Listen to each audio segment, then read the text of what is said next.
আসসালামাইকুম বন্ধুরা, আমরা একটা বেগুনের জমি ভিজিটে আসছি। দেখেন প্রচুর পরিমাণ বেগুন ধরছে, থোকায় থোকায় বেগুন ধরছে। কিন্তু সমস্যা হচ্ছে এই জমিতে প্রচুর পরিমাণ সাদামাছির আক্রমণ করছে। এই যে পাতাগুলো দেখেন মোজাইক ভাইরাস হয়েছে।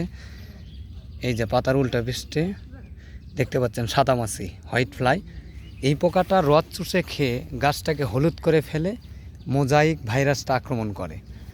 এমিনেন্স কোম্পানির একটা খুব ভালো সমাধান আছে সাদামাছি দমনের জন্য, সেটা হচ্ছে ওয়ারিওর।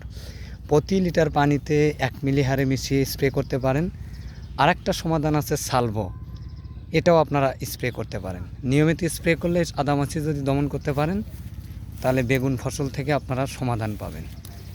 এই দেখেন অলরেডি মোজাইক ভাইরাসে আক্রমণ করছে ব্যাপক হারে, কিন্তু এই জমিটাতে ব্যাপক বেগুন ধরছে, কিন্তু যত্ন করা যায়নি। ধন্যবাদ সবাইকে।